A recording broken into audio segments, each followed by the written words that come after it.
Hello, welcome to the Big Show. We're here to discuss all the big stories in tech, all the shiz that's gone on that's not to do with Apple, because we've already done the Mac Show, and it was a good Mac Show, I have to say. And we're going to do a pinch after this show because we've got a full house. It's going to be awesome. We've already picked the topic, by the way, so listen up, fellas. My favourite swear words. But you're not allowed to use the word See you next Tuesday. That's used by Cambridge University netball team, okay? Because I won't have that on this network at all. So, but there you go. Have a think. Your favourite swear words. Joining me to discuss the big week in tech. It's an awesome panel. Chris, I'm stuffing my face. Champion who thinks he's going to go on mute, but he doesn't need to because we all know he's stuffing his face. Sorry, leaving work tonight, so I've been in the house 20 minutes or so now.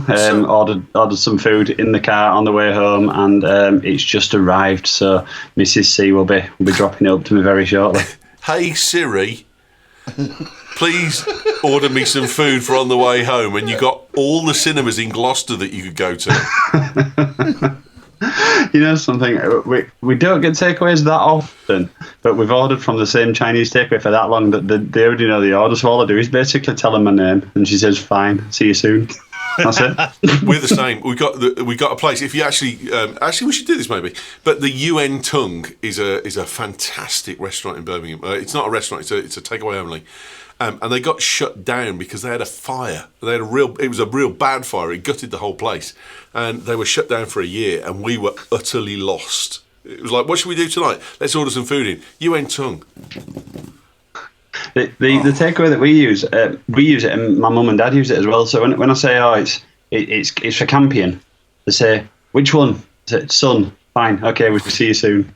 So do you go on Just Eat? No. So Just Eat, right? I've got a thing where I put it in, I put in my passcode, I log in, and then it comes up and it says, right, this was the last thing you ordered for Unturned. Do you want to repeat this order? And I go, yeah, that was a great order. So I repeat it. And then about 5 minutes later, they ring me up and go, hello, Mr. Rankin? And I'm like, yeah. She said, you order them big spring rolls. You want the mini spring rolls? And I'm like, yeah, the little tiny ones. She said, okay, you need to change your repeat order because it's the wrong thing. Oh, okay, sorry. Okay, we'll do it this time. Okay. And she always says that there's enough. She said but you pay too much. And I'm like, well, just give us enough spring rolls. And the kids have them for the next 3 weeks in their lunchboxes. Yeah, so food will be here soon. I'll try and eat quietly. Production value and all that. It's here already, isn't it? Has she been? Yeah, it'll be up in a minute. It's just been loaded onto the plate right now. She gave you a warning. Loaded onto the plate. Awesome. How do you load a Chinese? Dropped, slung. Why are you not bringing your missus and Seth to the bash, man? If they can do it, yeah, we'll all come. Definitely, yeah. mate. I've got a family room booked just in case. Good. Do it. Next to him, it's the man who's seriously thinking about switching to Nokia based on a post from Muller Biker this week in the Slack room. Jeffrey, how you doing, buddy? I'm doing pretty well. Sorry, I missed getting to have barbecue with you tonight. You're not based on the After Effects. How's Nightshade doing? Oh, she's not. What? She didn't make it. Oh, shit. I'm sorry, man. I didn't know. But it's okay. You didn't know, but now you do. Sorry, man. She was such a great little trooper and did her best. But in the end, she started having some really bad seizures, and it just got really How old bad. was she? 19. That's fantastic. That's a great innings, man. And in the end, when it was her time to go, I have the best vet in the world, and she came out to my place, and I was able to be there with Nightshade through the whole thing, and I really, really miss her, but I'm glad that she's not suffering anymore. Brilliant. I'm sorry, man. I had no clue, man. I do apologise. It's all right. I'm assuming you were wondering what was up because you haven't heard Nightshade interjecting on the show? Or, No, I just thought it was time to ask how she was, and I could have picked a better time. I'm sorry, man. No, it's okay. Okay. Next to him, that sounds like I passed over that really quickly, inappropriately. Tonight's show is dedicated to Nightshade. Nice. We're going to have the most fun and celebrate. It'll be the best show ever. Too right. And we're going to celebrate. if she was here, she would interrupt continuously. Good girl. Mate, this show gets interrupted by technical issues all the time, so from another world, probably. Rich, how you doing, man? I'm good, thank you. How are you? Have you sorted your shit out? Because last week you weren't a happy bunny. No, I was not a happy bunny. Now I'm an extremely happy bunny for reasons that I'll go into at the end of the show. Cool thing then. I got you. Okay, yeah, no worries. No, last week we lost you about 20 minutes in, and you hadn't said much at that point either. So I was just being quiet before, but then everything collapsed. Also, I know what it's like when you've got someone on the show that's stuttering, and you kind of like you want to include everybody, but you're thinking, don't talk because you're gonna screw everything up with your shit Wi-Fi. Dude, if we excluded people who were stuttering on the show, we'd have no show. Oh, I know. I'm the same. What do you mean? No, that's not the right answer. I'm the same. You don't exclude people, but it does secretly do my head in. I'm sorry to everyone who's ever been on one of my podcasts. Now, I'm not talking about you. Okay. Yeah. But they don't listen to this you shit. could be. You really could. Next to him, it's Righty Boy. Yep. Come in the bash, dude. Are you everything? Yeah. Thank you, Yeah. Norman Collier. Yeah. What? Yeah. You hear that? Yeah. Everything not stuttering or anything. Got me. Now I'm taking the piss. That's how he normally talks. Oh, how's your meat, mate? What? I haven't seen it in 2 years. What are you talking about? Your meat, you were slicing it last week. I was good. Oh, mate, did you not see it? No, I missed. Oh, mate, so I've been doing some curing, right? I bought a book on home curing, as you do, and because people generally just sit and think one day, I'll tell you what, I'm going to home cure stuff, but I did, and I've done salt beef. And the salt beef last week was unreal. It was unreal. It was 2 days curing in a brine, and then it was 6 hours cooking slowly over some fresh water, and then it was pulled apart like a pulled pork type thing. But I also got a slicer, which is going to be my big thing at the end of the show, and I took some pork loins that I cured them for 6 days. And then I dried them for 3 weeks. Ooh! And then I sliced them like they were prosciutto. And I gave one to Ellis, and he was like, "Oh wow, Dad!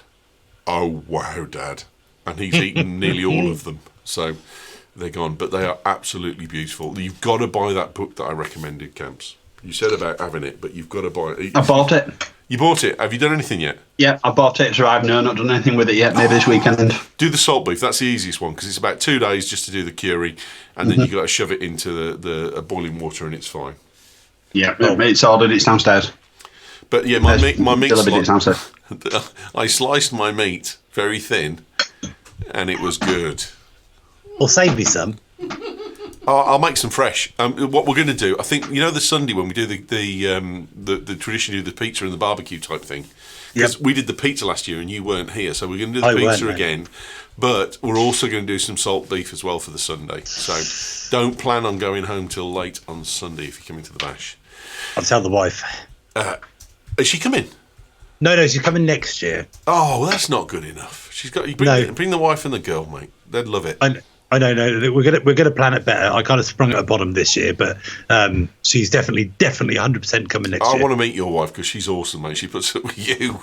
I know, bless her heart. Next to him, finally, it's on the new Muller desk. Oh, right. We've got a new desk down here. You see it? It's the Muller desk. You see? Yep. It's awesome. There's a screen there that's just to the right that shows all of the screen so you can see what's going on. There's the beer fridge within reach, apart from the fact it pulls the audio excellent. pack off his desk. Yeah. Does that desk lift up and his sandwiches are inside? No, there's no sandwiches Oh, allowed. no. There we go. Look, there's the beer fridge with milk in it, just for tea and coffee, and a jar of Coke just instead. Shut the door, and then that's it. There you go. It's the Muller desk. Are you all right, mate? I'm fine. You had the burger, didn't you? You loved it. You thought the burger was awesome. It was a very tasty burger. It wasn't. It was just fell to pieces. Bowen, she's staying till Monday, so she'll be on the salt beef with us as well. Oh, that's cool. Should have bought meat that's not ill. What does that mean? You should have cured it. Cured it. Oh, give over. Oh, that's clever. Oh, no, it's not. Jesus Christ. Don't encourage him. Who's got the food? Muller's been sharing his joke. You can blame Backwench for that. Righty, you're too quick again. But we'll start with Righty.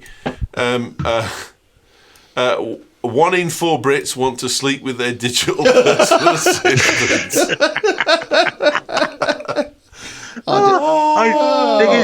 Thing is, I want to bring a story, and I couldn't find. I want to bring a story before I found it online, and then I found this headline, and I thought this is a great segue into what I want to talk about. So essentially, it's not what I want to talk about, but the fact that I think with this story, we just wrap it up and call the show good. There's no No one's stopping this. It's the fact that a company called Assurance to Go, I think, in this country, did a survey. Dug really deep. Yeah, did really deep, and apparently it started in the realms of what do you think that Siri looks like? Now, over here in the UK, Siri's a bloke by default, isn't he? But I think a lot of us lads changed to the lady. Yeah. We didn't used to get the lady. We used to get the bloke from The Weakest Link, didn't we? Years and years So I ago. know Johnny. Okay. You do, don't you? I do. I know Johnny Briggs. And I sent him a message asking him to do some stuff for this, and he wouldn't do it. Oh. He said he couldn't because he was contracted not to do it. So, Johnny, if you're listening, mate, I totally appreciate that. But we wanted him to do, because the thing was as well that Apple used to do a thing where you could say, Siri, say, and you could say what you wanted it to say, and you get Johnny Briggs going, I really think that Jeff Gamet loves sex toys. And it would come out, and you could get it to repeat it like Alexa does with the Simon Says bit.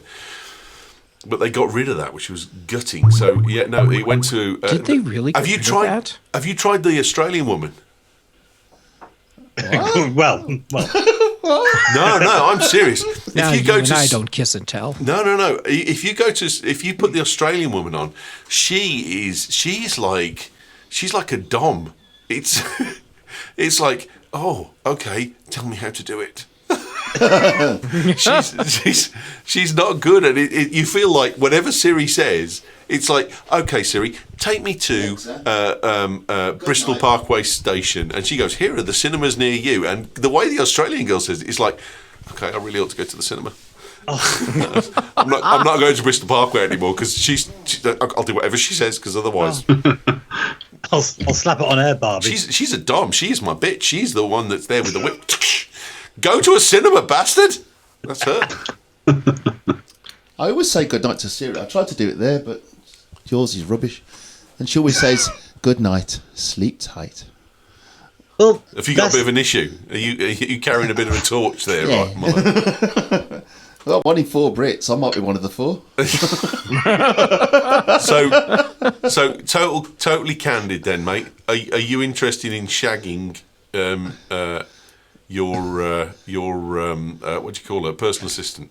Well, no, I'm not, and it's the fact that this company went into the depths. That if you read the story and you read the link to the research that Insurance to Go did, what they did like I said about the bloke Siri and all that, they kind of tried to work out what he looked like. So they tried to work out how old he was and what he possibly looked like. And if you follow the link in that story, and it shows you what they think Siri looks like, bloke, and they show you what they think Alexa looks like.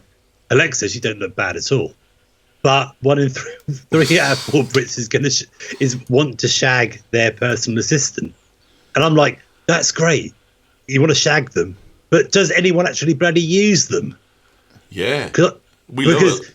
Well, see, now the problem I've got here with this story and talking about the fact that my kids use Alexa loads, which doesn't make me feel good about talking about whether you want to shag your personal assistant, because it's not appropriate, really, is it? But my kids, we'll sit down to dinner and the kids go, Alexa, play, and she will play 80s music. My son is obsessed with listening to Sheena Easton at the moment, which I can't get over. So so I did it to piss him off.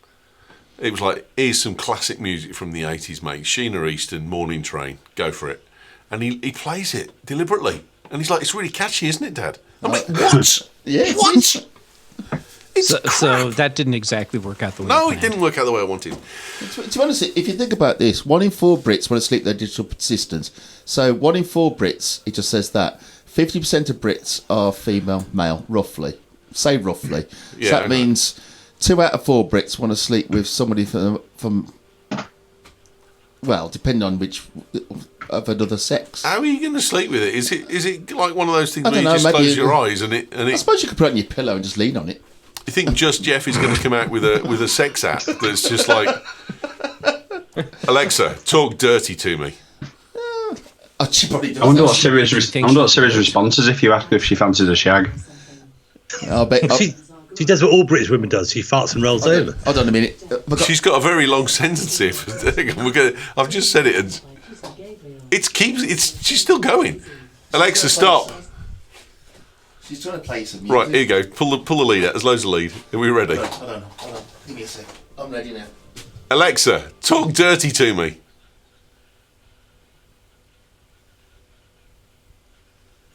Talk dirty to me. Alexa, good night. It's like any She marriage. goes into a diatribe that's 20 minutes long, and he says, "Just tell me good night. That's enough." Alexa, tell me a joke. Men No, of a certain I age don't and want all to tell like me, you. Drew. Say, Alexa, talk dirty to me, because that was for Ava. It's a shame they'll never meet. Alexa, talk dirty to me. Dirt is a substance. The way he said it. Dirt is a almost substance. creepy. There we go. See, I get an Einsteinian response. And filth.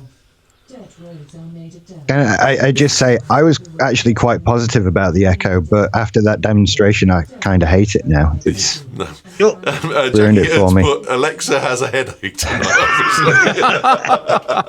Alexa, Top answer. Alexa, do you fancy me? Sorry, I'm not sure. yeah. Hey, that's a typical answer. Will you get rid of Who the hell has to put dire straits on? You did. Alexa, shut up. There you go, she's gone. Can I get back to the point of the story? No. What's that? What on earth has that got to do with it? Go on, mate. But the fact that they've asked people to like either one describe what they think Siri or Alexa looks like, 2 if they're going to bone them or not. Hang on. Let's just ask a question.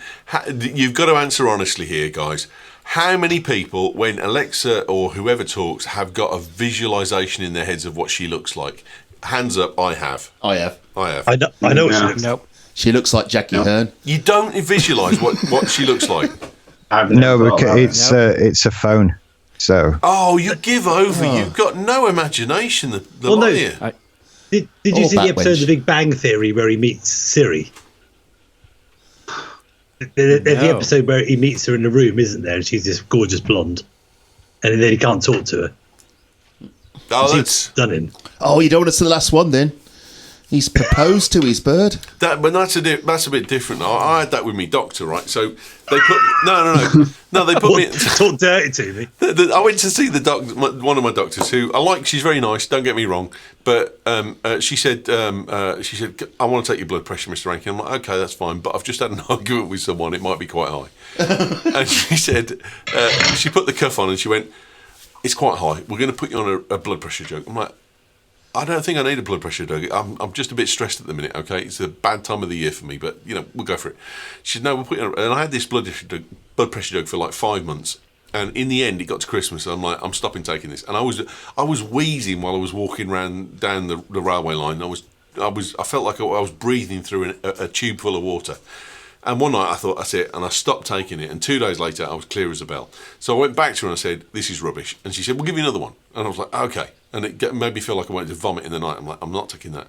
So then I was due to go back and see her, and they said, she's not available. I said, well, you can't make me wait another 3 weeks because I want to see someone about this if I really have got a blood pressure problem.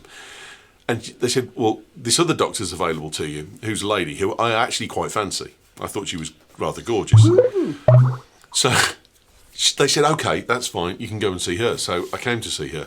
And she said, what's the problem? Told the whole story. She said, did they use this cuff? And she held out this blood pressure cuff that's like the size of an A3 sheet of paper, maybe A2. I'm like, no, they use a little tiny one on the automatic thing. She said, I think that's probably what the problem is. Your arm's too big.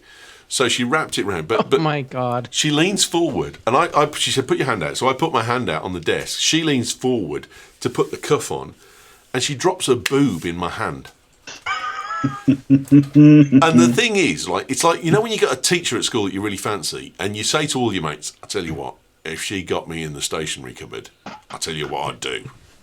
And then she goes, do you want to come in the stationery cupboard with me, Ewan? And you just shit your pants and just freeze. You can't do anything. That's the moment. That's the moment I had with her, and that's the moment that you're having there with Siri. As soon as you meet Siri and you go in the room, you're like, no, I can't perform. It's not going to happen. It's not going to happen at all. If you're listening, miss,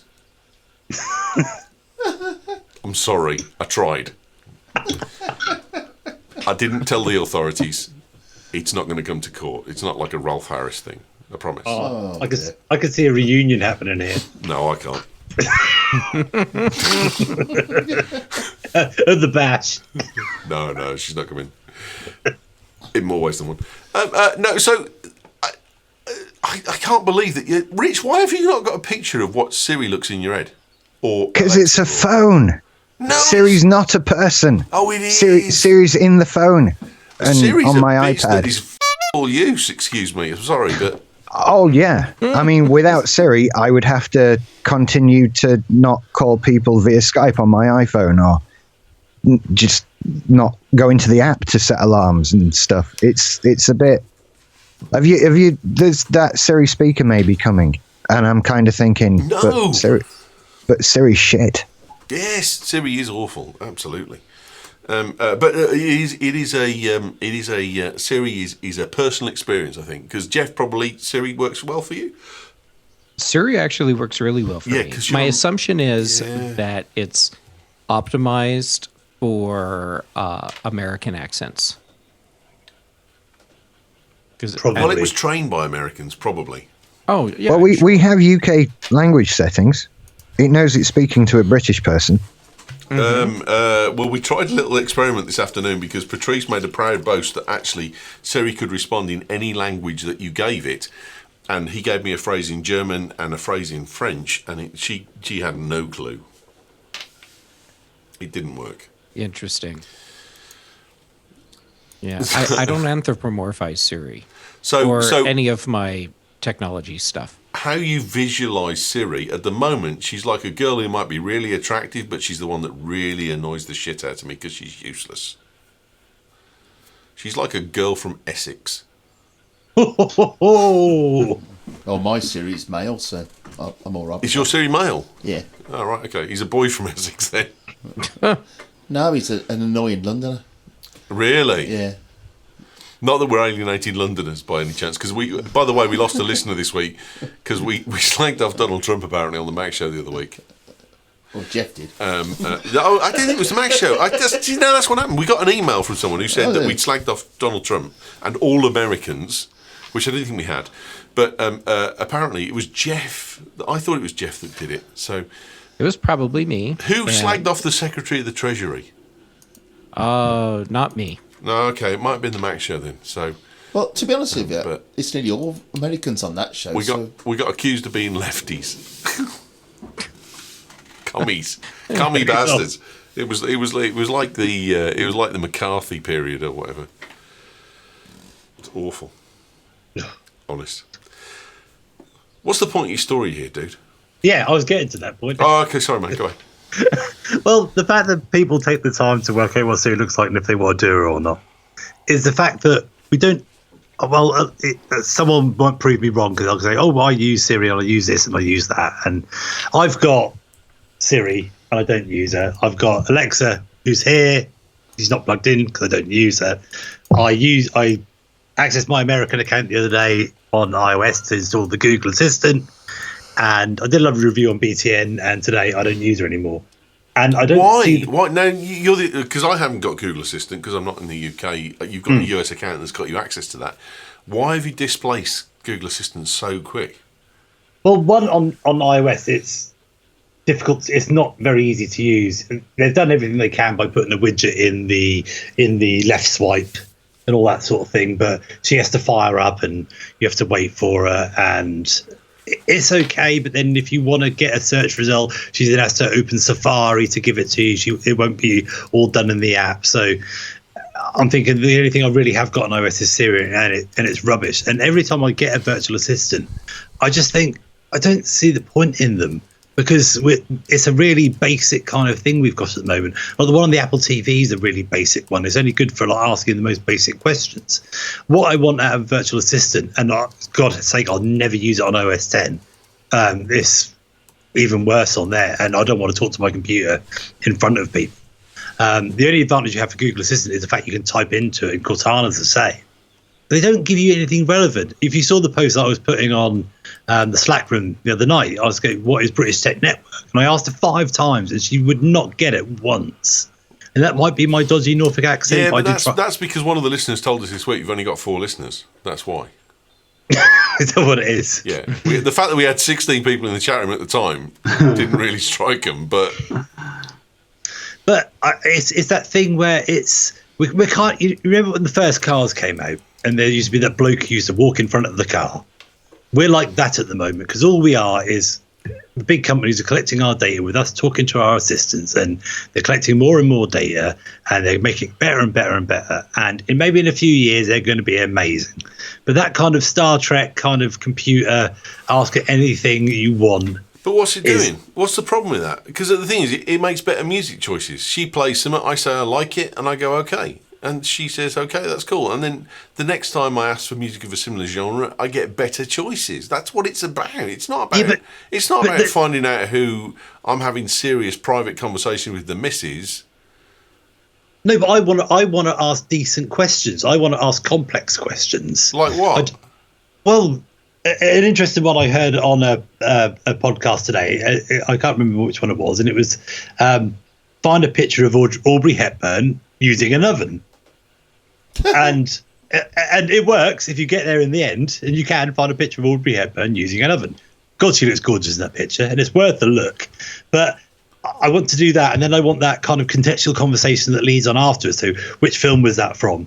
What year was that released? And they don't really do that. They kind of forget. It's great for setting a timer. It's great for boiling an egg. It's great for finding out if it's going to rain today.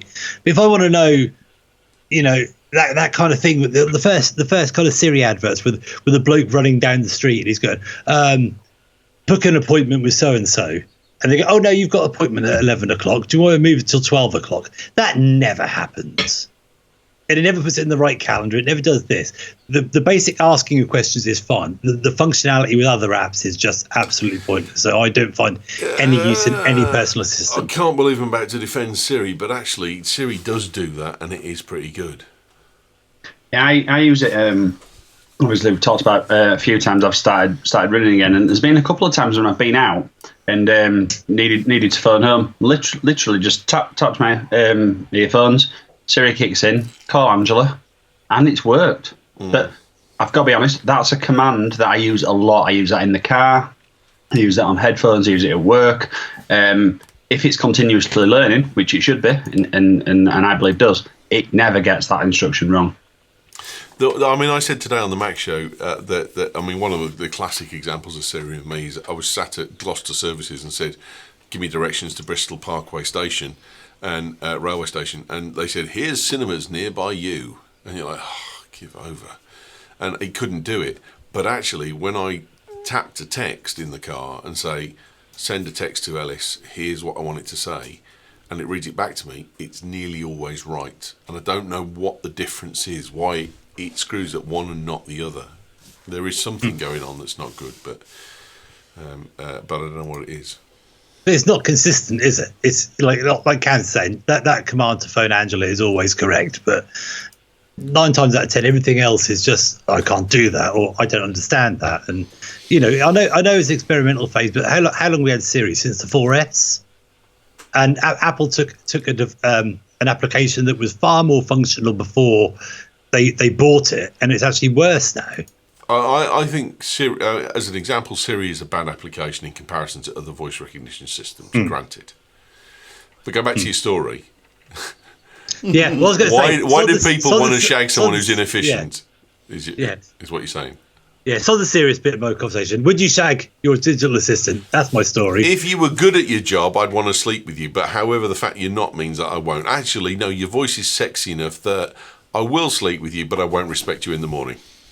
There you go. Well, at least you understand the boundaries of your relationship. Yes, entirely. No question. I'm going to leave it at that. That's easy. Hey Siri, do you do happy endings? Here's a cinema near where you are. Oh, right. So I've just said that, and actually I've got a film called Happy Endings. I've got a book called Happy Endings, and I've got an album called Happy Endings. Oh, wow. Siri, go away. Would you like to call? I'd like to call Fulham. No, I wouldn't. Jesus Christ. Google Lens will let smartphone cameras understand what they see and take action. Yeah, righto, Camps. Yeah, I'll shag that.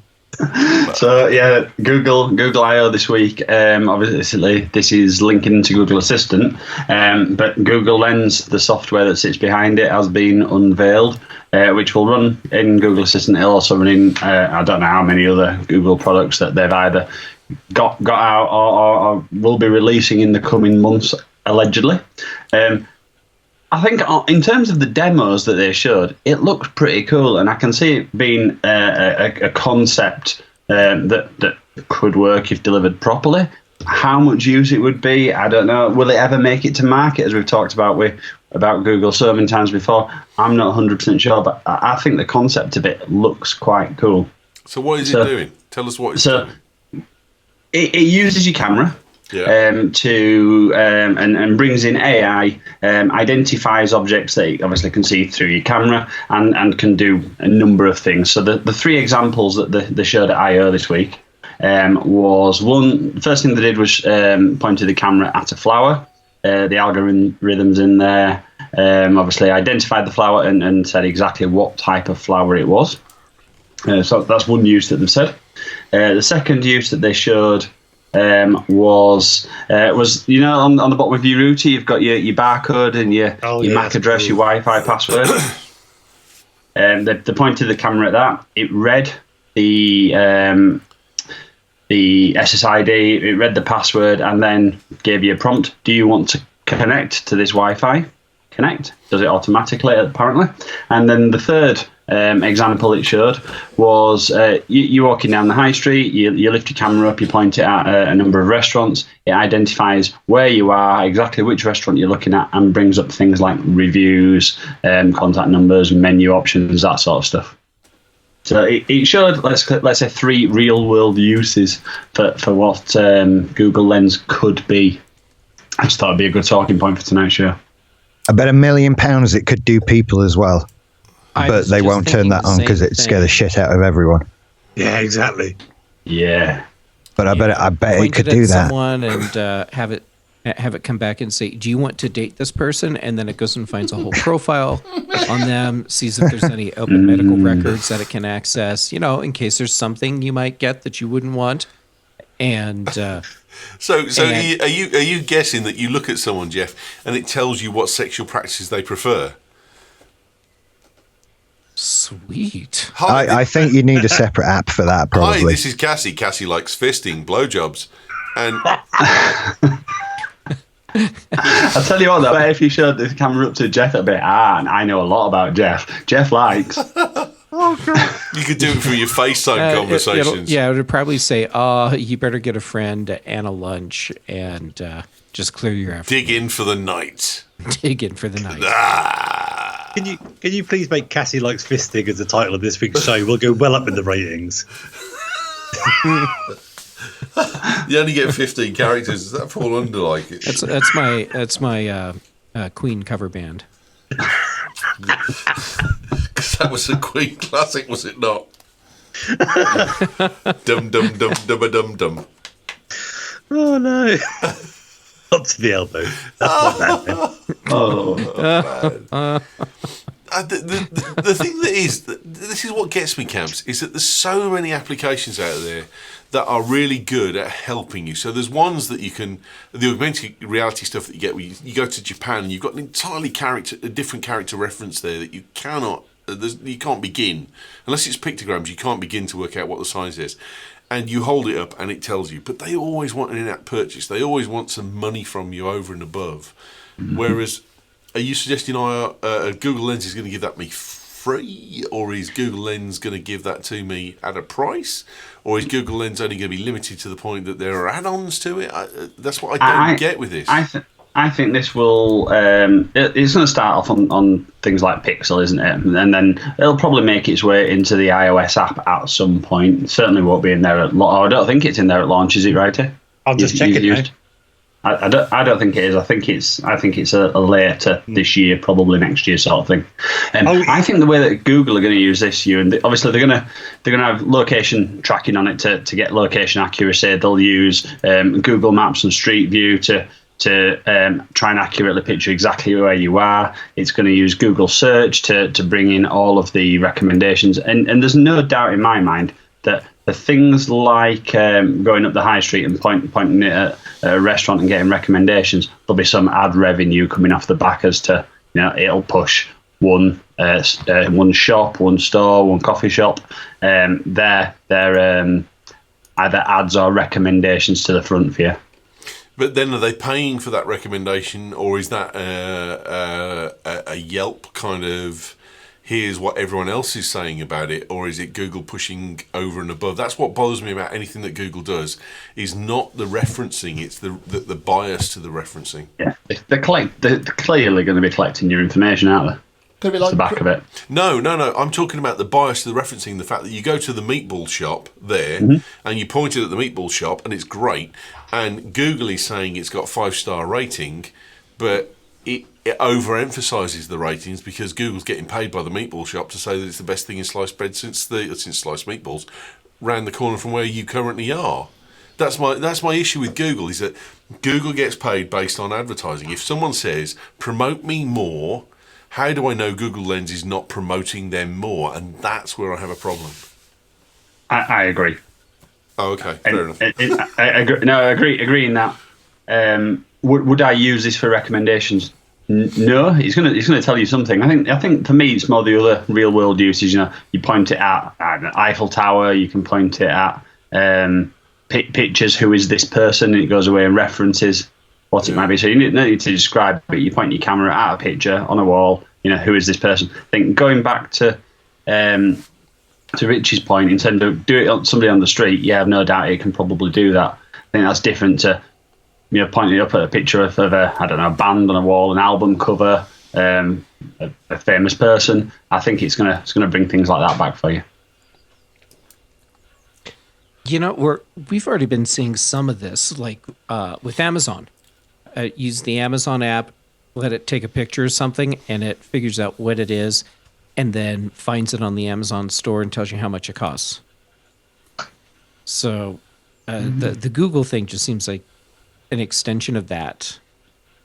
But so here's my difference, Jeff, though, is what I'm saying is the difference between TripAdvisor, which is unadulterated, I believe, and Google, which I don't believe is unadulterated.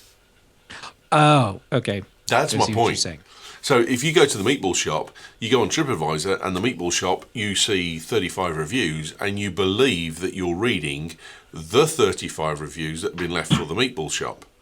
But if you go on Google, you don't know if you're reading the reviews that have been left on the meatball shop or the reviews that Google have chosen to show you about the meatball shop, because the meatball shop is giving them $1,500 a year. Right. That's my point. But there's loads of things like that with reviews where people pay people to do reviews.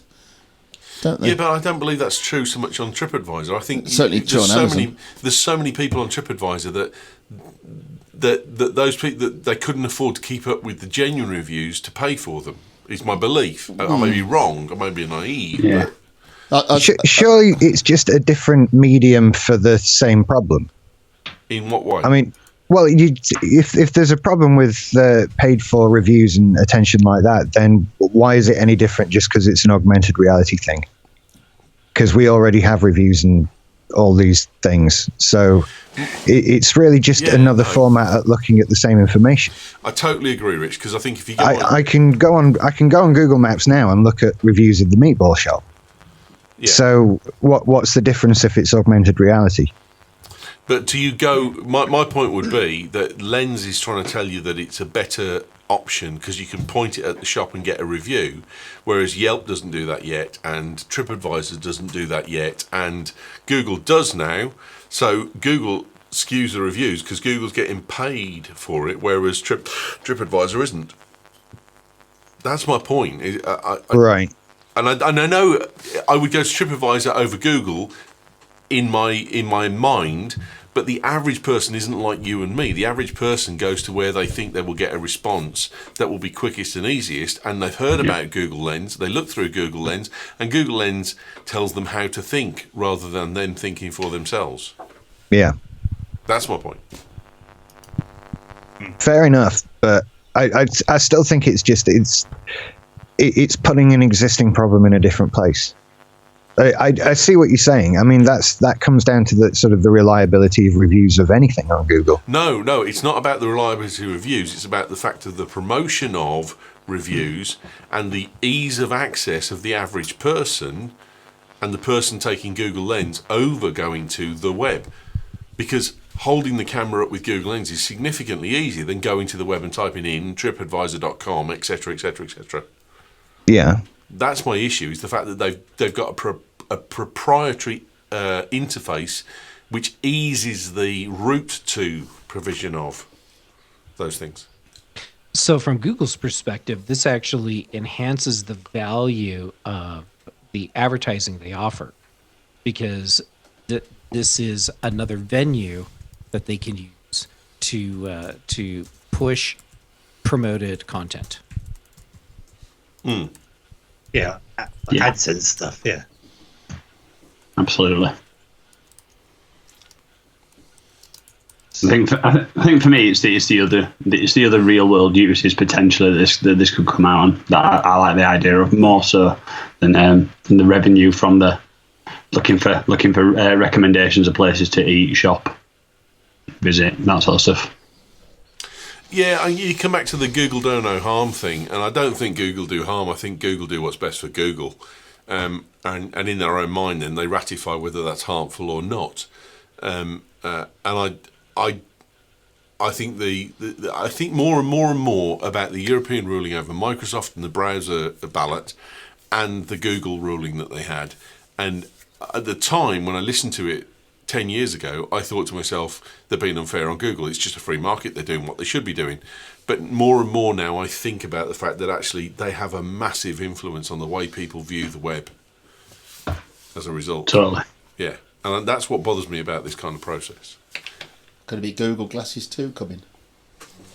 Well, if you go back to the Daniel Suarez novel, D-Space was basically a set of glasses that his followers put onto him, and people were projected, and when you walked up to someone, you knew who they were. And that's great, because I'm great with faces and crap with names, so I would love a set of D-Space glasses that told me who I was talking to from 20 years ago. Well, that YouTube link I put in there does that, where he's talking to a girl, and then she's got the Siri version in the back of her head or something. So he's wearing Google glasses, talking to her, and it's bringing up all her likes, and he's chatting. What was the Daniel Suarez novel I'm talking about? Oh, Demon.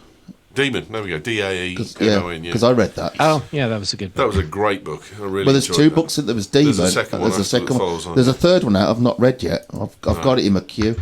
But the D-Space thing was as soon as Google Glass came out, I was like, wow, D-Space is here. And I thought I was going to get who they were. But I didn't. Good story, mate. Who's got a story for us? I have, but I'll wait for the others. Jeff, you got a story for us, mate? Of course. Hold on. I've got your link now. Not nearly as Oh, exciting. it's Technica. as, Jesus, that's a bit highbrow for you. I know. I mix it up every now and then. But I totally accept that there's no way for me to top. Do you want to bone your virtual assistant? Good man. That's sensible thinking. Yeah. So instead, I went the actual technology route with my piece, and the whole ransomware thing that went all crazy through the Windows ecosystem. Yeah, we did Turns it out last in a week. lot of cases, you can actually just decrypt it and call it good. Oh, so if we've got anyone listening who's subject to this, you don't have to pay the $300 to $600 fee. There is an option for you. Yeah, Yep. and there's a couple caveats. The big one is if you have turned your computer off since you were hit with the ransomware, then you're just kind of screwed. And the other one is that in certain situations, you may have something that will overwrite part of the memory space that this utility needs to access, in which case you're probably not going to be able to recover anything. But other than that, what it does is it exploits the same security issue that allowed the ransomware to actually work. But instead of generating the encryption key, it actually reverse engineers the encryption key, and then uses that to decrypt all of the content that's been locked away. This is not the same one that did the NHS and several other corporations, is it? Last weekend. No. No, this is something different. Yeah. This is different, and this is based on NSA. I believe it was NSA techniques that were leaked. Lovely. It was, yeah. Yeah. Lovely. I love the idea about trying to get $300 out of somebody that still hasn't upgraded from Windows XP. Like that person is not going to give anybody money for anything. That's They have no clue how to give that money. yeah. How are they doing that? Like, even I know that you hear that they have sort of click here to find out about Bitcoin. They're not clicking that link. They don't even know that they're using Internet Explorer. They think it's just the internet. I've opened Netscape and I can't get to PayPal anymore. What's happened? Yeah. There can't be that much money in it. Well, there isn't that much money in it, is there? No. I just blacked my the last computer I start heard, again. they had gotten like the equivalent of about $20,000 from around the world. Wow, that's a shit. Still, though, if for the amount of work you have to do, $20,000 just landed in my lap, that wouldn't be a bad day. No, I'd live for that. Yeah, but the trouble is $20,000, and you're now the number one target for the FBI, NSA, GCHQ. Oh, they're all watching Donald Trump right now. It's a free for all for everybody else. Don't start, because we lost a listener last week because of that. I'm sorry. Talking to reviews, we've had some reviews. Thank you to those people who take the time to give us a review. We've had one here from someone called Muller Biker, Oh, who's that? and it says, "Big Show is the best show in the wide world."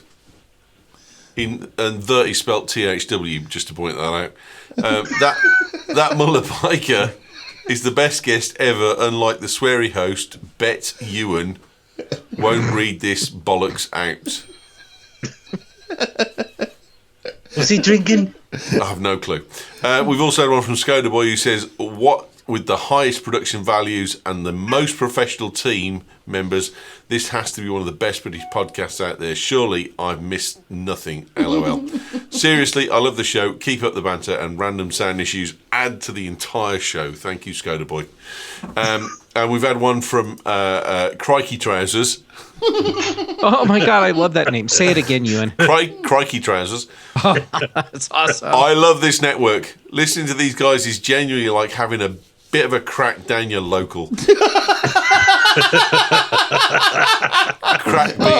Crack being Irish crack, not butt crack. CRIAC.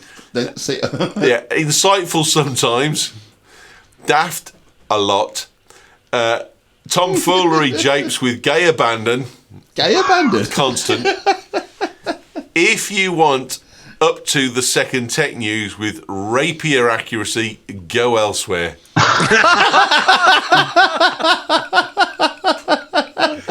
If you want a chuckle with the guys who know their stuff, crack open a Guinness and stick around. Also, come to their get-together called The Bash, because it's great fun, if only to witness how many aspals Righty Boy can sink, which this year's going to be 0.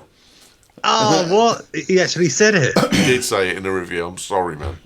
Oh, God. I'm going to disappoint him this year. Thank you for the review, Crikey Trousers. Your name is better than your review. Oh, my God. That's the problem. What an epic name. I love it. Oh, mate. I want that to be a secret agent code name. The name's Crikey. Crikey Trousers. License to thrill. Oh, that domain doesn't exist. I'm buying that through UK too. Ooh. Right, Richie boy, what's your story, man? Right, here we go. Hang on. I had something that was well political, but I stopped and just found this. Yeah, Netflix will no longer work on rooted Android devices. I was on the Cord Killers podcast with Tom Merritt and Brian Brushwood on Monday night slash Tuesday morning, didn't start till midnight, and we talked about this actually, that it's no longer on rooted Android devices, which I thought was quite interesting. Well, back in the day when I had Android phones, rooting was the thing to do. Oh, yeah, and absolutely. I just rooted the out of everything that I had, because it was all about getting different OSs on there, and for a while it was pretty much the only way you could get an up-to-date version of Android was to root your phone and put it on there yourself, because HTC weren't going to do it. And I just wondered, is that still a thing people do? Would this be enough to stop people doing it altogether? Because I've never rooted an iPhone, because I've just never felt the need. Well, was that a good idea? Yeah. Well, I think there's less rooting of Android phones, the more crap that they take off them now. Because I think even Samsung does that now. And I think the reason a lot of people kind of jailbroke their iPhones is that we didn't have a lot of functionality. Which has now changed. Yeah, exactly, because Apple's just kind of grandfathered or Sherlocked all of that sort of stuff and put it in the OS anyway. So there's less reason to do it. But I don't understand why, from Netflix point of view, why they'd block rooted devices, because... Well, they're doing it for... they use a version of DRM that doesn't work on rooted devices. Google's Widevine Digital Rights Management Solution. That sounds like a fun thing. I've got to say, I honestly believe that this is purely about original content. Yeah. I don't think it's about the stuff that they buy in from other people, because those people that they buy it in from, they wouldn't care less about how far it went. I think it's about their investment in original content, and they are seeing that their original content is being consumed by people. But equally, I don't understand, because actually, even if you root your device and put Netflix on it, you've still got to input your account details, and they're still getting money from it, and you're still limited to 4 instances at one time. I don't see where the benefit comes from. There is a paradox in this, or an anathema. Isn't there a sort of nefarious programs that can run on rooted devices that could copy the stuff? No, it wouldn't. I don't know. Is it DRM? Totally. There were years ago. I don't know if they're still alive and had an Android device for 3 years, but there were programs that would run on root devices that could run in the background and could copy the stuff. There's some good points in the chat room here. I mean, straight away, Mr. Sachs is saying for FFSS. What about what is with the war on rooted devices? And he's then saying later on, routing's still kind of required if you want to stay up to date on an OS version, because the Nexus 5 stopped updating a long time ago. So he's got no choice to update to the latest version unless he roots the device. It's out on Google at the moment, yeah. This comes back to an awful lot of problems, I suppose, that actually, I've downloaded episodes of TV programs because I missed them and I can't then download them again through the Skybox that I've got. And I'm doing it for a genuine purpose, but technically what I'm doing is illegal. Does this come back to what they're doing now? Google, they're doing Google O, with them issuing a new Google to which is meant for the emerging markets, but where they're going to have more control over the upgrade. So when they issue updates to it, it's going to be downloaded to all the devices and not be carrier specific. I'm looking at right here that might know more about that. Well, no, because they did this before, didn't they? They had a version. I can't remember what they called it. It was an emerging market version of Android, and it's going to be launched in India and stuff like that. Android O. That's the new. It's been announced yesterday. That's a new one, but there was one a few iterations ago, and I completely forget the name of it. But it was a more lightweight version, and this is kind of the next version of it because it didn't really take off. But that doesn't. I just done a quick search on Google for. There are a couple of apps out there that you can sideload called Netflix Downloader and all those sort of things. So nothing that's DRM is free, because you've got apps like Downy and stuff like that where you can get BBC iPlayer and all those sort of things, and even though they are DRM, it strips it. So I think that might be what they're doing, because last year Netflix did that thing where they said, well, you can't watch US or Canadian Netflix or anything that's not in your region with the VPN. And that was more to do with the licensing. So I think, like you was right, the more original content that they have is probably the thing that they're protecting, because that's the thing.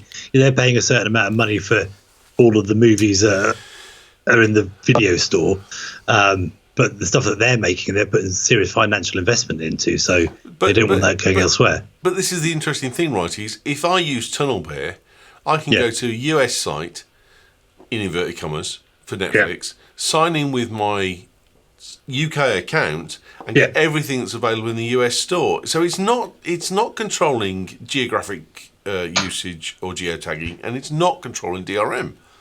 It doesn't play though, does it? It plays. It plays just fine.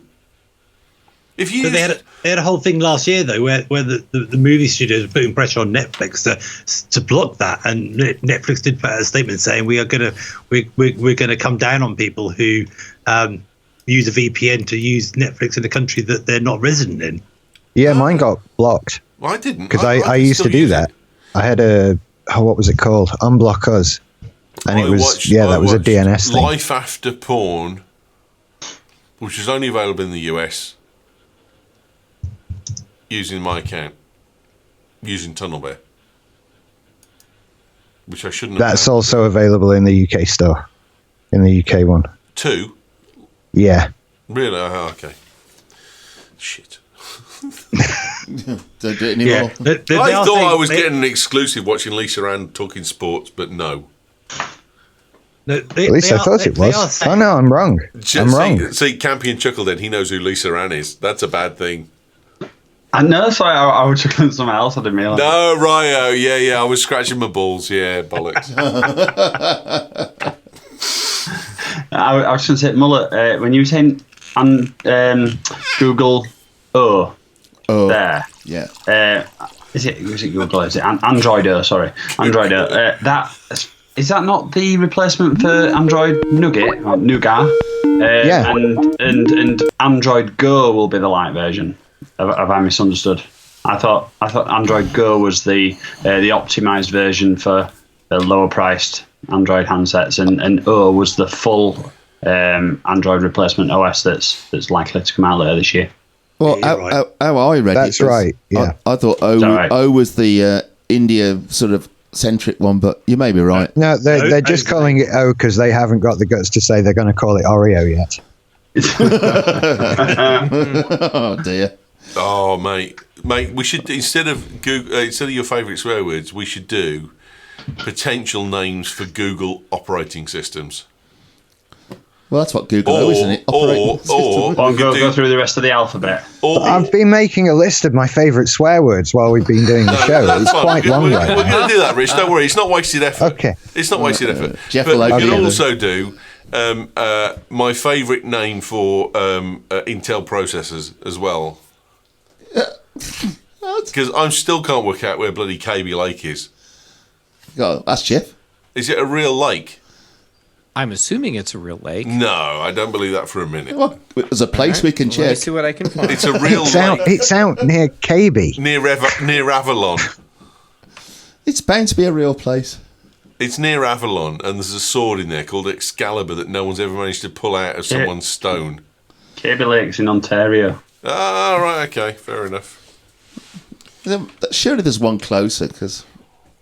So what Well, the it's not hell's like Coffee Coffee Lake Lake's then? a franchise.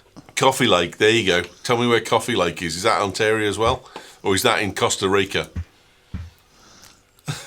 Coffee Lake's Lake. in Costa Rica. Coffee Lake's in Michigan. Oh, no, it's not. That's a made-up name. I bet there is. I bet there is one. I've been to Michigan. Is a lake within Michigan. Is near Grand Junction and Lakota. Coffee Lake is near Starbucks, says Deep Pan.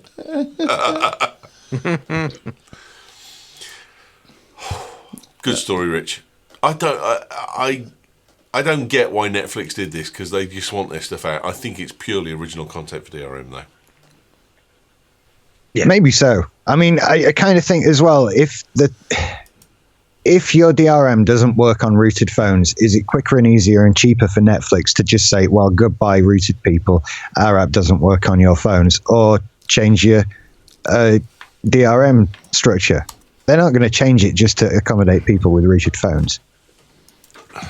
No. Because at this point, it must be 9 people, surely. Oh, okay, fair point. The quantity of people available, yeah, good point. Yeah. Good, man. That's why you're on this show, mate. There you go. The voice of reason. Muller, have you got a story? Yeah, I got a story. It's oh cool. What's that in there?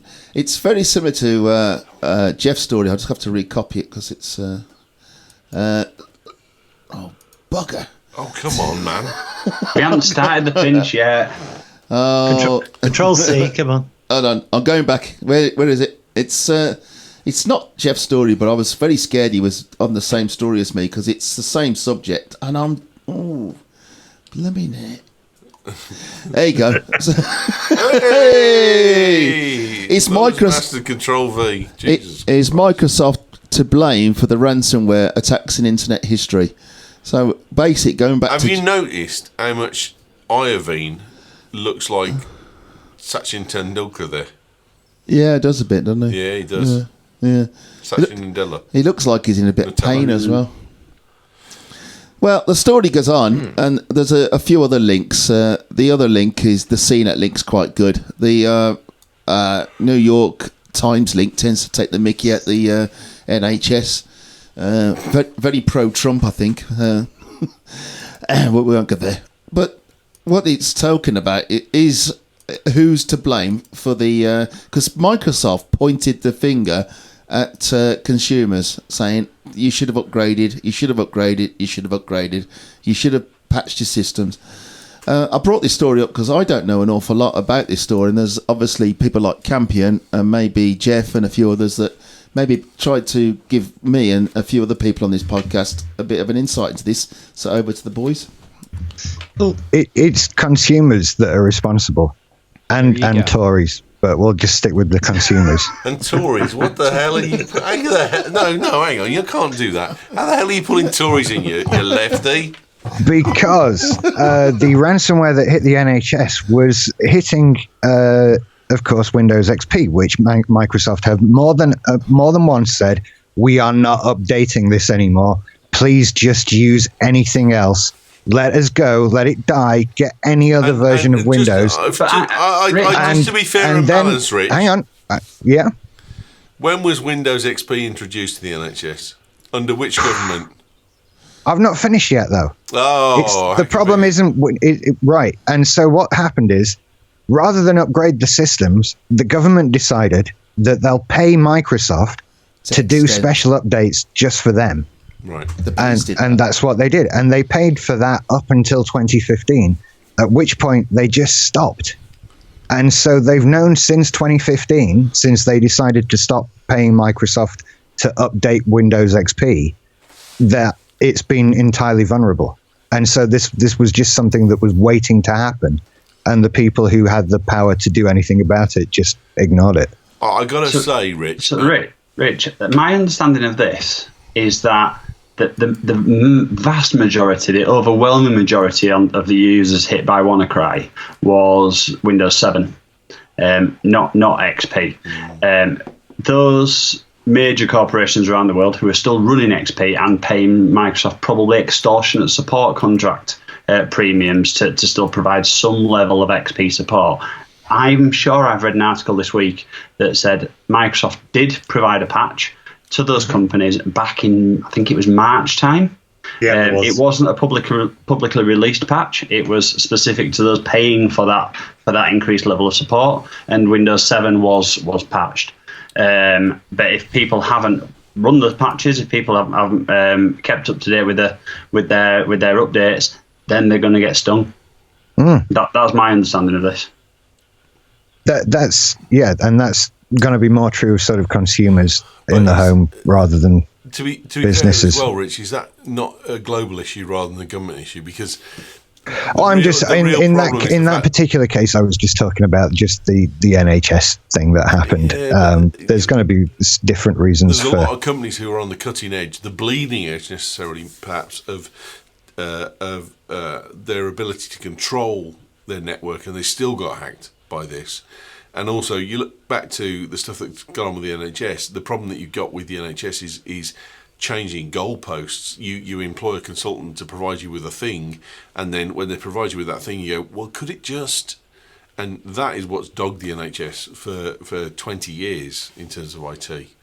And, I've done IT work with the NHS. It's not been just the OS. It's the inability to create a stable final solution.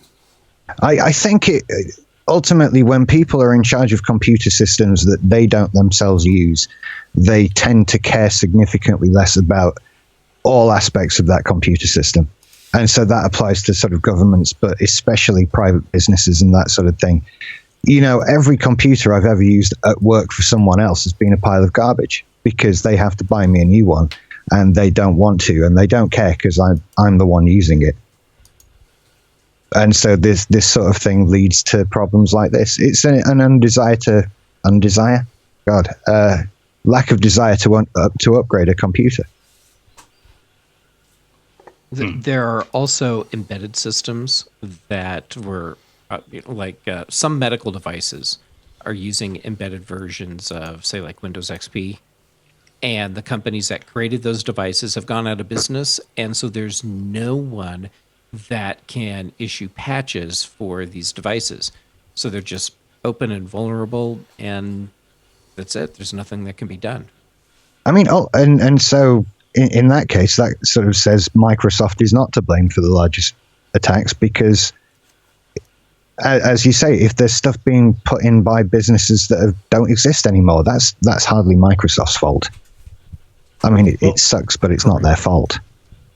Do they really have a responsibility to provide security updates for everything they make forever? No, I don't think they they do. don't at all. Especially with to warn people, and they were doing that for years with XP. And I think they offer a service from a corporate level. If there's a reason why people don't want to upgrade, pay the money then, and we'll provide a level of support. But I think at a consumer level, you can't buy a product and expect it to run forever. That just doesn't exist. Microsoft are a business. Absolutely. I mean, how many times have you done sort of tech support for a family member, and the problem is that the computer is from 1993? Yeah, how many of these people I think at consumer level are people that are still running XP because they got it once upon a time, probably came on the device. It's never been upgraded. They probably turned auto updates off because they were fed up of updates running. They probably got no virus protection on there whatsoever, and then they're surprised when they get hit. I love it when you hear people complaining, it's always trying to install updates. And you think, it's always trying to fix problems and make itself more secure, and maybe in some cases even give you more features, and you're just like, moaning about that? Well, I don't know where to start because I won't stop, but because obviously, Yeah. Start, righty. well, obviously, up until 2 years ago, this was my life. Working in a research-based university, which has very close ties to the hospital that's over the road, which is called the Norfolk and Norwich University Hospital. We had responsibilities for all the research equipment and all of the NHS equipment. Now, this is not a fault of Microsoft's at all. Like Cam said, Microsoft have given everyone fair warning that you need to upgrade to a new OS. Fair enough, the OS that came after Windows XP was Windows 7. It was adopted by a lot of people. It was great. A lot of people who had Windows 7 were still affected by this. Now, what Microsoft would like you to do is upgrade to Windows 10, or at the time they wanted to upgrade to Windows 8, which was a nightmare. It put a lot of people off. But you come to these things like the embedded systems. So you have a computer that's sat next to a spectrophotometer that costs £500,000. And the computer next to it is running Windows XP. And that is what came with it. The company's gone out of business. Now, what do? The money to the financial cost of kind of retroactively trying to get that upgrade. And I've done this so many times. We tried to virtualize it. We tried to run the XP virtual machine in Windows 7 to run these things. You can't say to, when the trouble you have with the NHS and with research things, you're not spending your money. Certainly in research, you're spending the money of research councils and people who you get grants from. If that £500,000 spectrophotometer is still working, that you have to find a way to make it work. It's not Microsoft's problem. It is the problem of the organisation. And it is the research organisations and places like the NHS. The NHS is like one of the fourth biggest organisations of its kind in the world, with an IT infrastructure that I don't think they're ever going to have a way to audit what they've got. Like when I went and had my MRI the other week, I said, "What OS is that running?" Just out of interest. It was Windows 7, so I was a little more confident.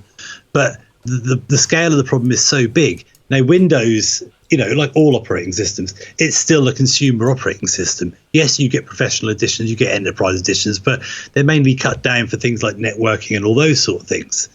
The problem you have is getting people to update, even if they have got the latest version. Now, at the university, we tell people you must upgrade, and we have a scheduled upgrade system, and we tell them to upgrade, and they don't switch their computers off because they go, well, that's going to slow my computer down for half an hour. And at the end of the day, we then enforce the updates, so the computer does shut down, maybe in the middle of them doing something. We can't help it. You just can't control these things. There's so many factors that Microsoft couldn't foresee. And also you've got to look at the fact that this is a vulnerability that was stockpiled by the NSA that was then leaked, which was then retroactively put out there. And it wasn't even that clever a vulnerability anyway. It just caught a lot of people off guard. And Microsoft, I think they've even come out and said, we do take some responsibility, but the responsibility doesn't lie with them.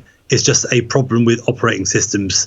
If you've got an older Mac, you can't run the latest version of OS 10, but some people can't go and afford to buy a new Mac. So they're vulnerable. And that's for consumers and research and for NHS and for business. So I don't know who you can blame. I don't think there's one place you can blame. And I could go on for another 3 hours, but I'm going to stop there. Jesus Christ, dude. You never talked for so long on this show ever. Oh, there you go. And I could talk longer. I really could. And I've spent hours and hours and hours of my life trying to fix these problems. And it's a virtual impossibility. We've tried to move stuff to future operating systems, and the money just isn't there to do it. And the NHS is in that problem. If they could replace all of their computers and all of their analysis machines and all those sort of things in one go, it'd be fantastic. But there just isn't I've done work for a firm. I can't say any more than that. And they used 311, and they still use 311 on their systems. Holy crap. Hang on. So they get a new piece of equipment which is provided to them by their customer, who says, you will monitor your equipment using this piece of equipment. So they take it and they plug it in, and they go to the disk that they've been given with it. And the disk is provided purely for the purposes of Windows 7 or Windows XP. So the IT guy has to go home that weekend and has to sit and write a driver that will work for this piece of equipment with Windows 3.11. Still. And I'm not talking 20 years ago. I'm talking last month. Yeah, I've done that. This critical infrastructure is using 3.11. And the thing is, everyone goes, okay, so why can't I just upgrade to Windows 10 and then I'll solve all the problems? You can't. You can't upgrade. There is no physical capability to upgrade to Windows 10. This system will not run if you do not run Windows 3.11. This integrated analysis system that's been provided to them will not run unless you run a driver that is specifically written for Windows 3.11. The two cannot produce each other because the item that you've got is an item that is designed to last for 35 years or more. And it's not at the end of its lifespan. And when it was designed and when it was pushed out into service, it was 35 years ago and they were using Windows 3.11 and it hasn't got the capability. You cannot physically upgrade this thing to Windows 10. But I bet there's not many viruses out there that can attack it. Probably not, actually. That's a good point. 3.11 is probably one of the security So systems that are out there. Go on, Righty, you said you did that. Yeah, so we were you tasked. talked about the spectral analysis, or this device that you've got next to you that's £500,000, and it doesn't run the thing anyway. So there's nothing you can do because the company's gone bust. You can't upgrade it, you can't change it, you can't make anything from it other than to write a driver that makes it work. Yeah, we've got no one to phone. We can't phone up support and say we want to move to a new OS. Now, the other problem we have, we talk about moving from operating system to a future operating system. You talk about moving architectures. I've been in IT support for 25 years. I remember when we moved from 8-bit to 16-bit, 16-bit to 32-bit, and then try to move from 32-bit to 64-bit. Don't even get me started. And that's just all about architectures. So, that's 32-bit and 64-bit versions of XP and 32 and 64-bit Windows 7. That's a pain in the arse in itself. So looking at a new operating system completely, it's a whole new ballgame. So you literally have to write your own solutions. And we have to go into the code of those programs, which with a lot of older programs is very easy to do because it's just a lot of reg files and DLLs and that sort of stuff. And you have to make them work with the new architecture. And 9 times out of 10, you can do it, but it's still running the old operating system. And, we have security teams for all that and the sort of thing. vulnerabilities that go along with that. Yeah, exactly. But my the lucky thing I had is my job is to get the thing working. We have another team who deal with the security side of that. But the trouble is that those with the NHS or other corporations, certainly with the mum and dad kind of people at home, they haven't got those people to do that sort of thing. Security and functionality are one and the same thing, but they don't always come together. So you're either losing money because this thing doesn't work, and certainly when you're doing experiments and things like that, they cost money to run. Some experiments run over 36, 48 hours, and they cost tens of thousands of pounds to run. Just the experiment, not just the running of the equipment themselves, and the data that comes out of them is worth millions, and you just have to keep these things running. And Microsoft can only do so much backwards compatibility for so long. Now, Apple get away with this all the time. When we got OS 10, we had classic edition, so we could run all our old OS 9 things. Then they got rid of Rosetta and all those sort of things, and that moves on and moves on and moves on. But Microsoft is always expected to have this backwards compatibility, which, if Apple can get away with it, Microsoft should be able to move on as well. And I think that's what they're trying to do with the Windows 10S thing is here's a version of Windows that you can control and your users can't mess up. And the same way that Chrome OS works, it can be updated whenever they want. But we're in a world where that time has passed now. Those machines are out there, and it takes, we all knew this vulnerability was out there, or these sort of vulnerabilities were out there. And we knew this sort of thing was going to happen. And now it's happened. And now we're scratching our heads thinking, what are we going to do? It should have been thought of a long, long time ago. Playing devil's advocate here, Righty, I'm awfully sorry, but certain systems cost an awful lot of money to produce and maintain. And actually, the NHS has paid for the last 5 years £4 billion to developers to maintain a system that didn't work because they were given a wrong spec, because the goalposts were moved. while they were maintaining it, where they were producing it. And at the end of it, there is no process that allows for old operating systems to be updated because they were written under old operating systems. I've got a question, because this is a question because I worked in IT, not in IT, but in a department that we used a lot of IT before I retired. And whenever I complained about some of the systems I was using, I used to get back from IT, oh, well, we haven't tested that particular program with that version of Windows or that version of Unix. We used Unix at first, and then it went up to Windows XP, and it was Windows 7 when I left.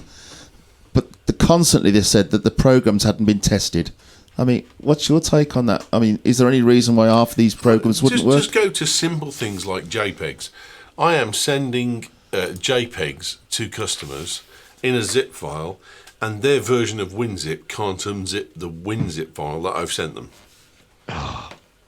And you're talking about people that can't play M4V as a codec. They still need WMV. Yeah, there is that. I mean, well, that's a corporation investment, and That's bad. That's not good. Well, that's what I'm asking. I mean, I'm talking.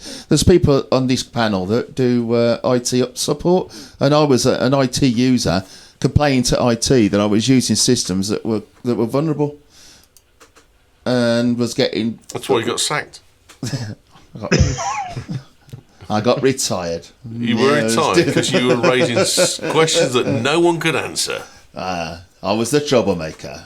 They couldn't upgrade you, Muller. Rich, this is your story, mate.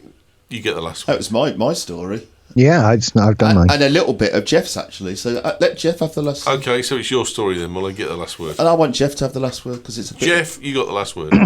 Wow. Thanks to Mark. I'm And the last still word is stuck on bollocks. It's not Microsoft's fault. It's not like what? It's not Microsoft's fault. I agree with him, actually. Yeah, it's not Microsoft's fault. I actually We're thought, willing to slag him off, but this isn't it. I actually thought this lot would actually criticise Microsoft, and I was going to come back. They've actually surprised me. It's not Microsoft's fault. If you chose to run XP, I accept that there are mitigations for why you chose to run XP, but you chose to run XP. There you go. Mm-hmm. This podcast and all the others is brought to you by UK2. If you'd like to support them, then that's great because they would support us in return. We get all of our bandwidth coped with, and we get all of the domains, etc., free of charge because you look after UK2.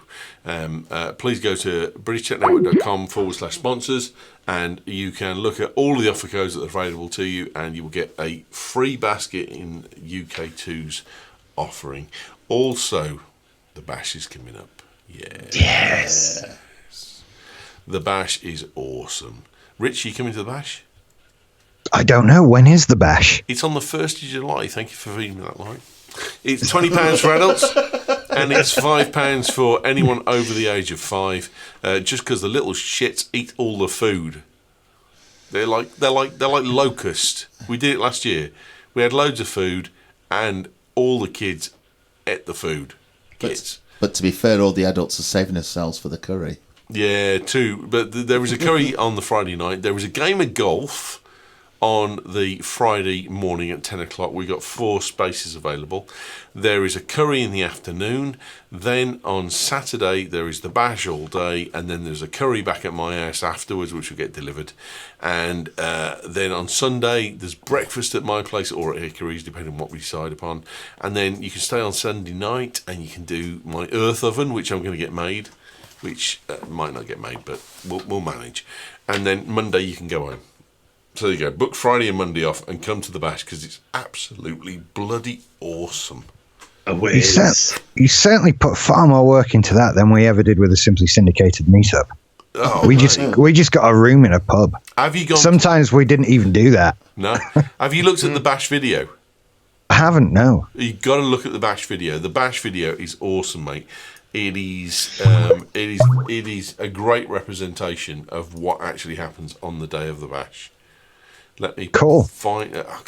Here we go. I'm going YouTube.com, and I'm going to go to British Tech Network. British Tech Network, the Bash. And here we go. The Bash 2016 is right there. Copy link address, and I paste it in the chat room now. There you go. Watch that video, dude. It is the most fun you'll have with your clothes on. Okay, that's quite a promise. It's Quite a bit of the Bash fun. is great. No, it really is a good fun time. It's a family event, so the last comment is completely inappropriate. But Righty's not been last year, but it was the best year we've ever had, and he missed it. Is that why it was good? Because I wasn't there. No, it's because it would have been even better if you were there. Oh, bless you. Yes. Come to the Bash, BritishNetwork.com/Bash tickets, and you can get your Bash tickets online straight away. Where can we get? No, cool thing. Cool things. Camping's gone. Camping's gone. Where's camping gone? Gone to eat his Pathetic. curry. Oh, here he is. There it is. Just in time for the cool thing. Sorry about that. What happened? You took your plates downstairs. I think my wife went to switch on the DVD player and hit the wrong switch. What? She switched all the power off. Switched the router off. Oh, dear me. Cool thing. Okay, my cool thing. As soon as I'm back in the chat room, I'll drop a link in there. It's Chameleon Run on the iOS App Store, also available on Google Play Store for Android. It's you've played Temple Run. Yes. Most people. Yep. It's a bit of a Temple Run type constant runner.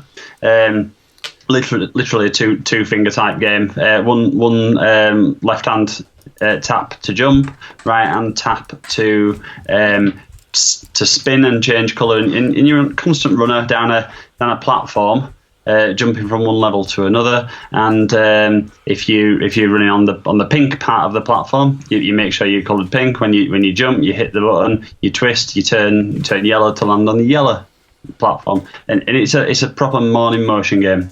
But one of those that when you fail, you just start again and again and again. Then before you realise it, your legs are numb and it's 35 minutes later.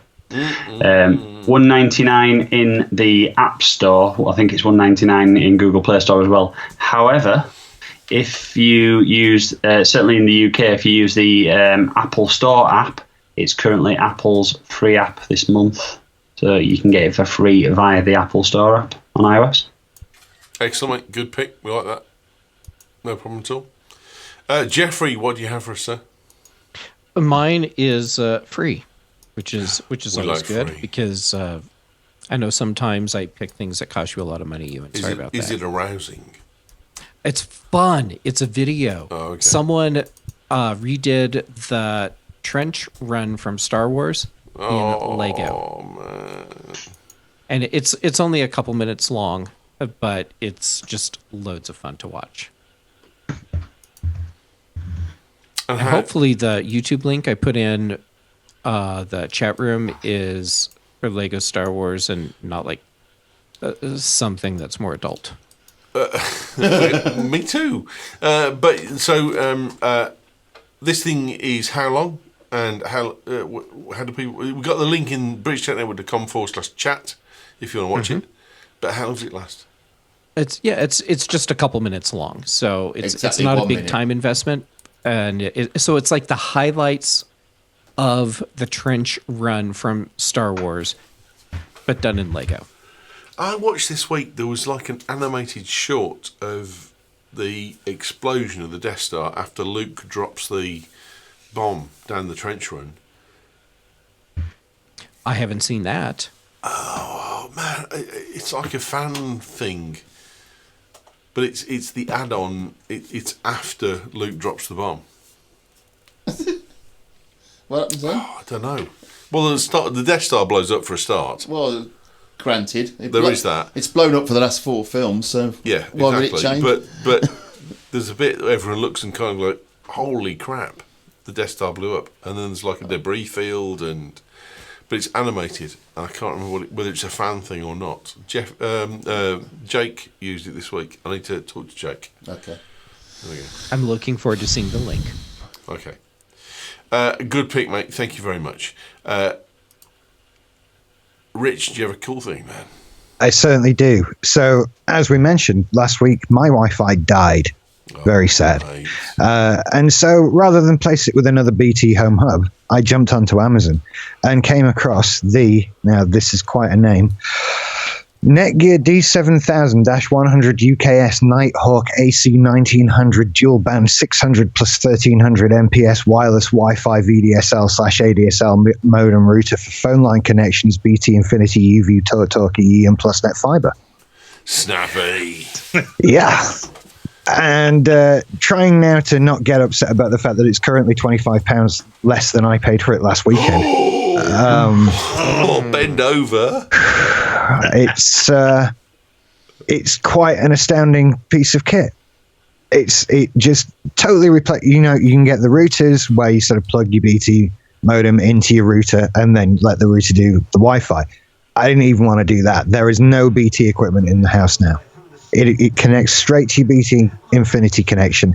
The Wi-Fi is rock solid, and the quality of service settings you can do in it are fantastic. So now it's set up so that nothing on the network takes priority over Skype. So Alison could be down there watching Netflix. This call will remain absolutely solid. And on top of that, my computer individually gets priority over everything else on the network. And that kind of thing. It's fantastic. You are the top dog in your household. People asking for a link. Finally. People asking for a link. Link, says people. What's the link? Oh, link. Sorry, hang on. I'll put that in the chat. You bought a Quas router, is what you're saying? I bought a what, sorry? A Quas router. Yes. Quality of service. Yes, that's right.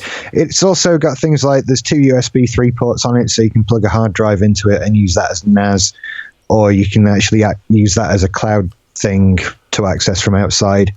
What else? It works as an iTunes server, a DVLA media server, and a VPN. And if you bollocks to go in, then it prioritises your traffic.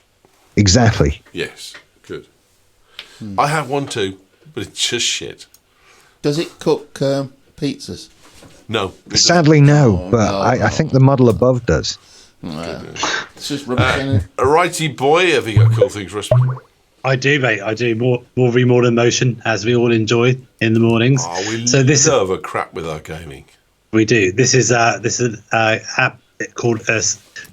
He's pressing the wrong keyboard there. Put it in the chat room. It's called Square Dance, or Square Dance, as you all say up north.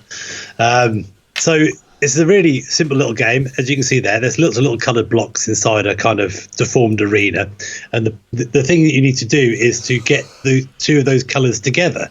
Now that sounds like a really simple thing to do, but what happens is, as you move them, they all move in sync. They all move together. Buggers. So it's not. Yeah, I know. So you can't just move one into the other. So you kind of sit there. So I've got the two yellows together there, and I move the two reds there, and I don't know how to get those two blues together. It's been bugging me for about a week, but I'm going to get there. But the good thing about it is there's no in-app purchases, but it is supported by ads. Now, it's not like those annoying games where you get an ad after every level. The only time you ever get an ad is if you get stuck and you want a hint, a little video hint. You have to watch an ad to get a hint, which I think is quite a nice way to do it, actually. Yeah, that's all right. Yeah, because they got to make their money somehow. But you get a lot of game where every time you finish a level, you should pay for that fact. Yeah. So it's a really nice little app. It's absolutely free, and it's got hundreds and hundreds of 5-star reviews on the App Store right now, and just great fun to play for a free little game. Excellent, thank you. Muller Biker, what's your cool thing? I've just dropped it in. Yeah. It's a program I've just started watching on Amazon American Prime. Gods. Yeah. It's rated very well. And I tell you what, the production is brilliant. It's the both lead actors are both British, which is weird. Ian McShane. Yeah, and the guy from Hollyoaks. Lovejoy, yeah, absolutely. Yeah, Lovejoy. He looks really old now, doesn't he? The black guy is the guy from Hollyoaks, and he won Dancing in the Stars show for the Americans, and it's really, really well done. I just haven't a clue what's going on at the moment. It's a bit confusing. This is another one that's talked on Cold Killers with the boys the other night, and they were losing their impressiveness with it, I have to say. I'm actually growing into it because it's intriguing me. That What won't the hell? last. Oh well, we'll see. Yeah. I'm up to the third episode, and we'll see. But it's worth a start because the production values are absolutely outstanding. I think it's British made and set in America. Cool. Well, it has to be set in America, otherwise it No one's doesn't going to work. handle it. Well, I think That's one of the key things for yeah. the story. I think. Especially when it's called American Gods. Well, looking at when you look at the credits, it looks like some of it's made in America and some of it's made here. So I don't know how they do that, but it's It works. it could easily be made here, not even touch America, apart from some of the outdoor shots when they're going through desert. There ain't many deserts here. Where can we get hold of you, Camps? You can get me at Camping UK on Twitter. You can get me in the Slack room, and most weeks here on the Big Show. Excellent, mate. Thank you very much. Did you enjoy your Chinese? I did. It was lovely. Thank you. Good on. Jeffrey, where are you, mate? I'm over at macobserver.com and on the Daily Observations podcast, iOS show. Well, lots of podcasts, but also Twitter and Instagram, JGammett. Back when she's called me out saying that was my cool thing last week, but I don't think it was. Yeah, it was. Was it? I was going to call you out, but No, I thought you talked about it after the show, not on the show. no, he did. I No. talked about it after the show. I saw him yawning, so I thought I better not call him out. What have I done? Righty, where can we get you? You find me at Pawns on Twitter, mate. Doing the pocket show soon. You all got an email about doing the next one. Yeah, Pocket Show's back. Yeah, down in the Slack room, and not this weekend, but generally hanging out with Rich on a Sunday at Syndicated as well. Excellent, mate. And talking of Rich, here's Rich. Yeah. Where are you, mate? Well, you'll find me on the aforementioned simplysyndicated.com and also techsportrich.com, techsportrich on Twitter, and follow a link on my blog, techsportrich.com, for a link to my Facebook, because I haven't got a clue what my username is on there. Good man, mate. It's TechSpotRich 1979, which is crap. But Were you there born you in go. 1979? Do you know what happened? I signed the username thing came onto Facebook. I hurriedly went and got TechSpotRich, and they went, right, that's for your personal profile, and you can't ever change that. And you think, but I want that for my page. No, just for your profile. So my private profile has the correct name. My public page has a crap name. That's how it happened. Were you born in 1979? I was, yes. Holy shit. I'd already started to Yeah. work. Yeah. I'd left school. Just a Jesus. wee pup. I just come here to feel young every week, really. It's Bastard. wonderful. You bastard. I'm sorry. Because I'm 38. I'm old enough to feel old. My knees hurt. My back hurts. Not as much as your knees and back. Wait till you pass 40, dude. Jesus Exactly. Christ. But I played rugby yeah. for 16 years. I didn't pull a hamstring till I was 41. Well, there you go. See, playing things. I'm merely months away from pain then. Is that what we're saying? I'm not kidding you. No, seriously.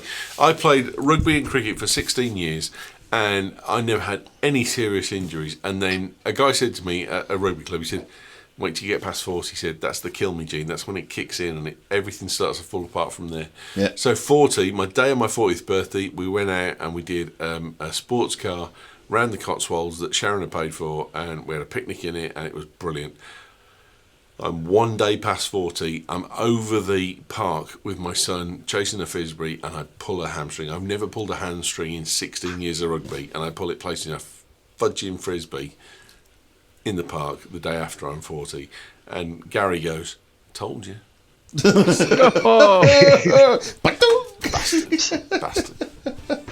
Bastard. When you're over 40, that's a kill me gene kicks in. Yeah. Talking of over I'm 40, looking forward. Let's look forward. Muller. Well, you can find me on the Mac Show Yes. and the Big Show. Once. I'm announcing it. Once. I'm announcing it. Once. It's there. You can't take it You're away. on this week. You can't take it Count away. yourself lucky. You can't take it away. And I can't. Oh, Jesus. Muller Biker at Twitter. Bye bye. All right, mate. You and how much would it piss him off if you didn't post that show? I'm not going to post it. I can edit means I'm not going to post it at all. Actually, he didn't plug my mic in, so you probably won't hear me. You won't hear him. My name's Ewan Rankin. Get me at Ewan Rankin on Twitter. We'll be back again next week on Friday as normal. Max show at 4 p.m. Big show at 8 p.m. See you then. Thanks for listening.